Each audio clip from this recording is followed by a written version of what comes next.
Determination of gamma 3n के बारे में कुछ डिस्कस करने वाले हैं। तो आइए H2 मॉलिक्यूल एंड NH3 का जो मॉलिक्यूल है उसमें हम गामा 3n कैसे डिटरमाइन कर सकते हैं। तो दोस्तों गामा 3n अगर हम चाहे कि हमें गामा 3n की जानकारी चाहिए और H2O का मॉलिक्यूल हम एग्जाम्पल के तौर पे लेते हैं, तो हम जानते हैं कि सिमेट्री ऑपरेशंस ऑफ H2O। दोस्तों H2O के मॉलिक्यूल में कितने सिमेट्री ऑपरेशंस है ये हम अच्छी तरह से जानते हैं। इन H2O there is a symmetry operation E, then C2Z, then sigma XZ and sigma YZ। अगर दोस्तों H2O मॉलिक्यूल जो है उसके ऊपर ई सिमेट्री ऑपरेशन किया जाए तो हम देख सकते हैं कि तीन जो यहाँ एटम है H2O मॉलिक्यूल में, this H1, H2 and oxygen molecule, ये तीनों atoms they doesn't change their position after E। तो दोस्तों E क्रिया करने के बाद कोई भी एटम यहाँ पर अपनी पोजीशन चेंज नहीं करता है। अगर हम C2 के बारे में तो C2Z, यहाँ Z एक्सिस जो है वो ऑक्सीजन एटम के अंदर से Z एक्सिस के ऊपर से ये C2 एक्सिस हमें करनी पड़ती है। ठीक है, तो अगर हम C2 के ऊपर मॉलिक्यूल को 180 रोटेट करें तो आप देख सकते हैं कि C2 ऑपरेशन के बाद this H1 will come on the position of H2 and H2 will take place here, right? तो H1 और H2, ये H1 एंड H2 दोनों हाइड्रोजन एटम्स अपनी अपनी जगह चेंज कर लेते हैं after 180 rotation on the C2 axis, right? तो इसमें कोई भी एटम चेंज नहीं होता है। इसमें दो हाइड्रोजन के जो है वो अपनी जगह बदल देता है। इसका मतलब ओनली ऑक्सीजन ऐसा एटम है जो अपनी जगह बदलता नहीं है। But in case of sigma V और सिग्मा XZ, उसमें हम ऑक्सीजन और Z एक्सिस में पास होता हुआ एक मिरर प्लेन जिसको हम सिग्मा XZ बोलते हैं, अगर सिग्मा XZ के ऊपर हम रिफ्लेक्शन ले तो H1 यहाँ दिखेगा, H2 यहाँ दिखेगा। इसका मतलब है ये दोनों अपनी जगह बदल देते हैं, लेकिन ऑक्सीजन का मॉलिक्यूल है ना, oxygen molecule it doesn't change its position, okay. And in case of sigma YZ तीनों एटम में से पास होता है, इसलिए अगर हम सिग्मा YZ में रिफ्लेक्शन ले तो यहाँ एक भी एटम अपनी जगह बदलता नहीं है, राइट? अब हम देखें कि दूसरी क्या हमें जरूरत पड़ने वाली है। दोस्तों गामा 3n की गिनती करने के लिए हमें ये सारी सिमेट्री ऑपरेशंस जो हैं, ये सिमेट्री ऑपरेशंस और उसका ये काय वैल्यूज जो है ना, पोजीशन वेक्टर के बारे में जब हम मैट्रिक्स निकालते हैं इन सिमेट्री ऑपरेशंस का, तो हमें Cn की काय वैल्यू मतलब Cn का जो हमें 3x3 मैट्रिक्स मिलता है, ठीक है, तो वो मैट्रिक्स में डायगोनल पोजीशन के ऊपर है ना, जिसको हम हिंदी में विकर्ण बोलते हैं, दैट डायगोनल पोजीशन के ऊपर जितने भी एलिमेंट्स सिचुएटेड है वो एलिमेंट्स का समेशन हमें लेना होता है। इसका मतलब Cn का स्पेशल कैरेक्टराइज जो 3x3 मैट्रिक्स है वो cos theta 0 0, cos theta sin थीटा 0, then sin theta cos theta 0 and 0 0 1। इसका मतलब डायगोनल पोजीशन पे cos theta plus 1 that is 2 cos theta plus 1। तो इसी हिसाब से हमें C2 की वैल्यू, C2 में अगर हम 180 ले, theta is equal to 180, then will get the characteristic value जिसको हम बोलते हैं contribution in character chi value. ये काय वैल्यू जो मिलती है इसमें ईच एटम जो है उसका कंट्रीब्यूशन कितना है, ठीक है। तो अगर हम ई के बारे में सोचे तो ई की जो काय वैल्यू है contribution in characters that is काय वैल्यू 3 है, राइट। C2 के बारे में ये काय कंट्रीब्यूशन इन कैरेक्टर जो है वो -1 है, क्योंकि यहाँ अगर हम थीटा 180 ले तो 2 cos 180 प्लस 1 जिसकी वैल्यू होती है -1। इसका मतलब C2 का कंट्रीब्यूशन जो है ये काय वैल्यू स्पेसिफिक कैरेक्टरिस्टिक जिसको हम बोलते हैं वो -1 है। C3 की 0 है, C4 की 1 है, C6 की 2, कोई भी सिग्मा जिसकी काय वैल्यू 1 है, सेंटर ऑफ सिमेट्री आई जिसकी काय वैल्यू -3 है। इसी तरह से अगर हम गिनती करें तो S2 जिसके लिए -3 value, then S3 -1, then S4 0, right. Similarly ये वैल्यूज जो है हमें गेमा 3n की गिनती करने में उसका यूज करना है, ठीक है। तो ये दोनों चीजें हमें याद रखनी पड़ेगी दोस्तों। कौन सी दो चीजें? एक तो हर एक सिमेट्री जो एलिमेंट्स है, सिमेट्री एलिमेंट्स और सिमेट्री ऑपरेशंस, उसकी कंट्रीब्यूशन काय वैल्यू में कितनी है वो हमें ख्याल रखना है। और दूसरी जो बात है वो हमें ख्याल रखनी है कि H2O मॉलिक्यूल, अगर हम C2V का H2O एग्जाम्पल पसंद करें तो उसमें कितने एटम, हर एक सिमेट्री ऑपरेशन के अंदर कितने एटम्स जो हैं वो अपनी जगह नहीं बदलते हैं, जिसको हम नंबर ऑफ अनशिफ्टेड एटम बोलते हैं। तो ये अनशिफ्टेड एटम्स ये हमें ढूंढने हैं।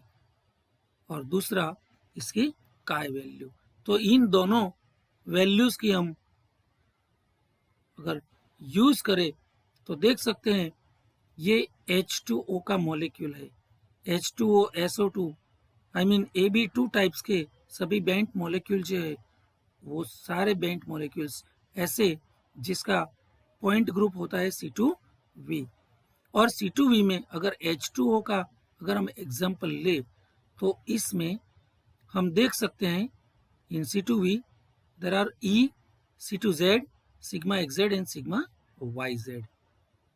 तो दोस्तों हमें बहुत ध्यान से गौर से देखना चाहिए कि अगर हम E ऑपरेशन का प्रयोग करें तो नंबर ऑफ अनशिफ्टेड एटम कितने?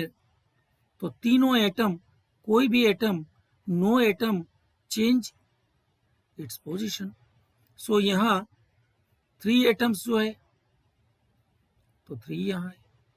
C2 क्रिया अगर हम करते हैं C2 ऑपरेशन तो यहाँ C2 ये Z एक्सिस के ऊपर अगर हम C2 ले 180 रोटेट करें तो ये दोनों अपनी जगह बदलेंगे, लेकिन oxygen atoms remains as such, वो अपनी जगह नहीं बदलेंगे, इसलिए यहाँ 1 लिखा है। यहाँ सिग्मा XZ भी ये Z और X इसी प्लेन में होता है तो उसमें भी ये दोनों अपनी जगह बदलते हैं, लेकिन ऑक्सीजन अपनी जगह नहीं बदलता है, इसलिए यहाँ 1 लिखा है।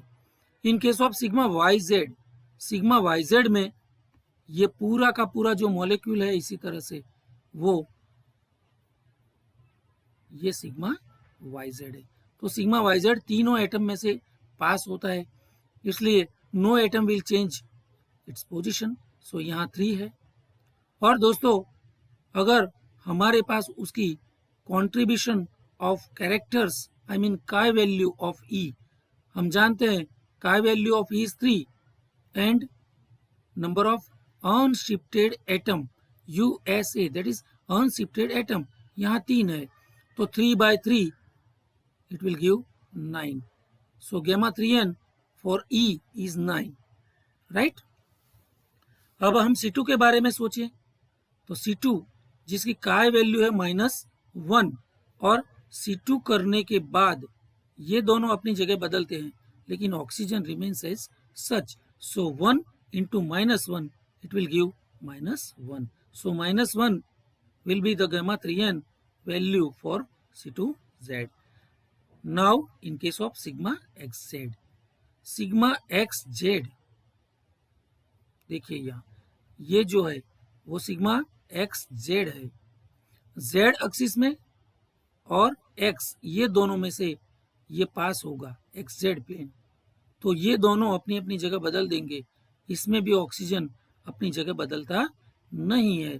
So number of unshifted atom is only 1 और एनी टाइप ऑफ सिग्मा जिसका काय वैल्यू कंट्रीब्यूशन 1 है, so 1 into 1 it will give 1।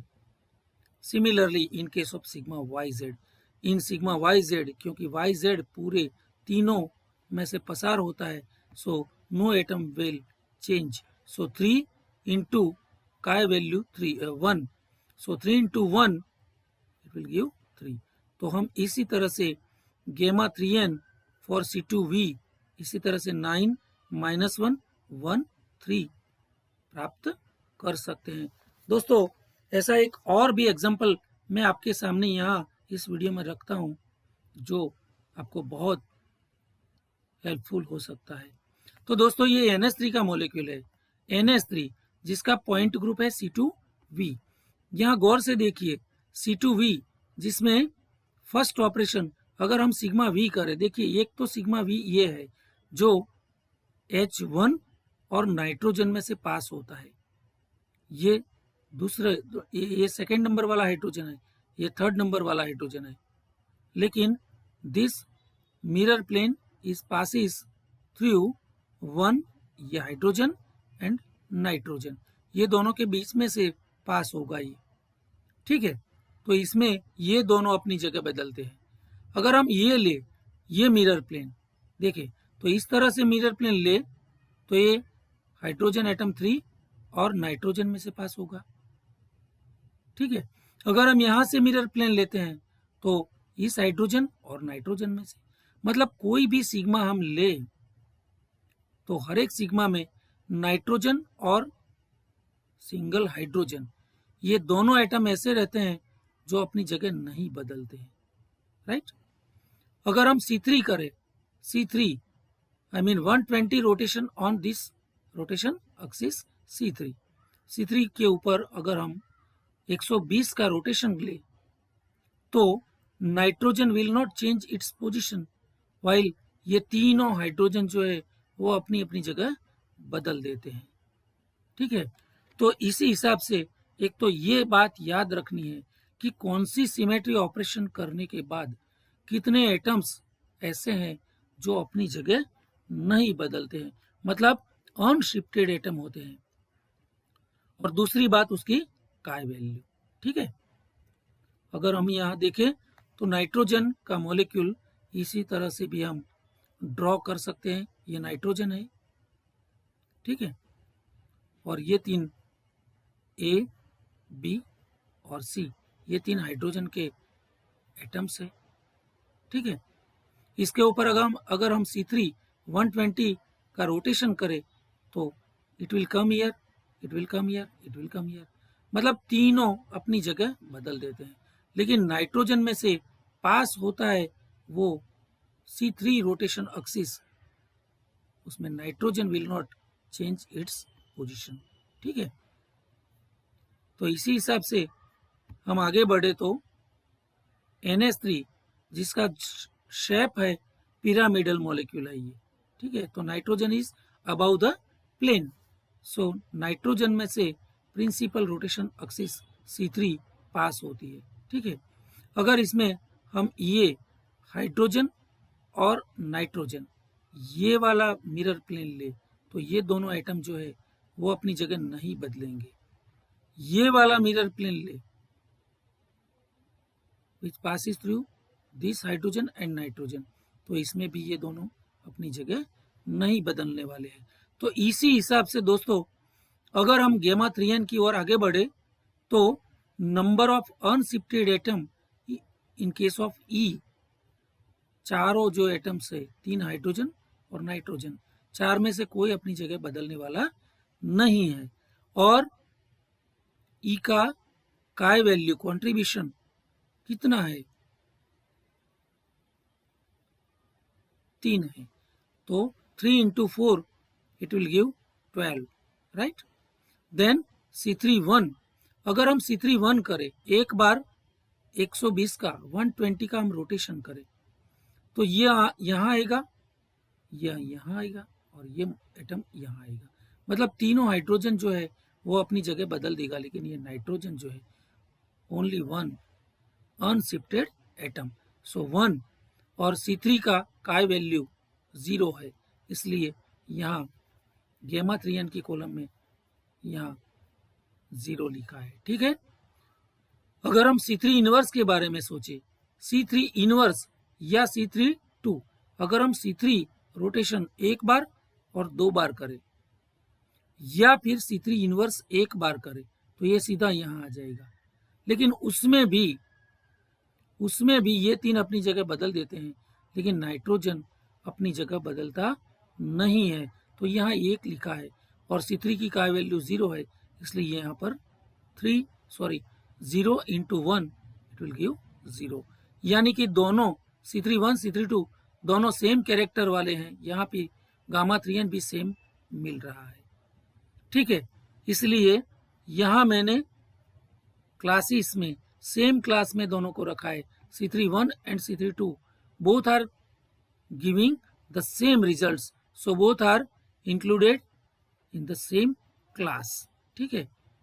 हम ये भी लिख सकते हैं 2C3 C3V E 2C3 and 3 sigma V, क्योंकि यहाँ तीनों सिग्मा जो है उन तीनों में रिजल्ट सेम मिलते हैं, इसलिए क्लासेस ऑफ सिमेट्री में 3 सिग्मा V भी लिख सकते हैं, ठीक है। आपको जो भी मेथड अप्लाई करनी है वो कर सकते हैं, ठीक है। अब हम यहाँ वापस आते हैं दोस्तों। अगर हम सिग्मा V का यहाँ रिफ्लेक्शन ले तो आप जानते हैं sigma V passes through this hydrogen and this nitrogen. So ये दोनों एटम है जो अपनी जगह नहीं बदलते हैं, इसलिए यहाँ 2 लिखा है। सिमिलरली ये अगर हम सिग्मा V ले और ये ले तो भी दो एटम्स जो है वो अपनी जगह बदलने वाले नहीं है। और कोई भी सिग्मा की कैरेक्टर जो है काय वैल्यू है वो 1 है, that means 1 into 2 it will give 2 2 2 2 same results हमें यहाँ मिलता है। इसलिए इस टेबल में मैंने लिखा है C3V E, जिसमें 4 ऐसे एटम है, number of unshifted atom that is 4, 2C3 and 3 sigma V। तो इसी हिसाब से हमें यहाँ 12 0 0 2 2 2 इस तरह गेमा 3n मिलता है। और अगर हम इस टेबल को थोड़ा छोटा करना चाहे या फिर सेम क्लासेस लिखना चाहे तो इसी तरह से भी हम बना सकते हैं। ई में 4 into 3 it will give 12। C3 की काय वैल्यू 0 है और दोनों C3 में अनशिफ्टेड एटम 1 है, तो 1 into 0 0। Then any sigma has characters और काय वैल्यू 1 एंड हर एक सिग्मा में 2 एटम्स ऐसे हैं जो नंबर ऑफ अनशिफ्टेड एटम है। सो 2 into 1 it will give 2। So 12 0 and 2। इसी तरह से दोस्तों हम गेमा 3n का कैलकुलेशन कर सकते हैं। मैं आशा करता हूं कि यहाँ पर मैंने आपके सामने 2 एग्जाम्पल रखे हैं और बहुत सिंप्लीफाई करके मैंने आपको समझाया है। अगर आप चाहें तो इसी तरह से बहुत सारे मॉलिक्यूल लेके आप गामा 3n की गिनती करने का थोड़ा प्रयास कीजिए, थोड़ी एक्सरसाइज कीजिए, तो आप बहुत इसमें आगे जा सकते हैं। आप थोड़ा परफेक्शन की ओर भी जा सकते हैं। और जब जब आपकी प्रैक्टिस बढ़ती जाएगी तो किसी भी मॉलिक्यूल के लिए you can calculate the gamma 3n very easily.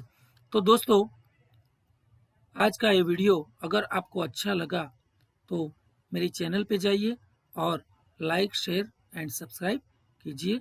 धन्यवाद।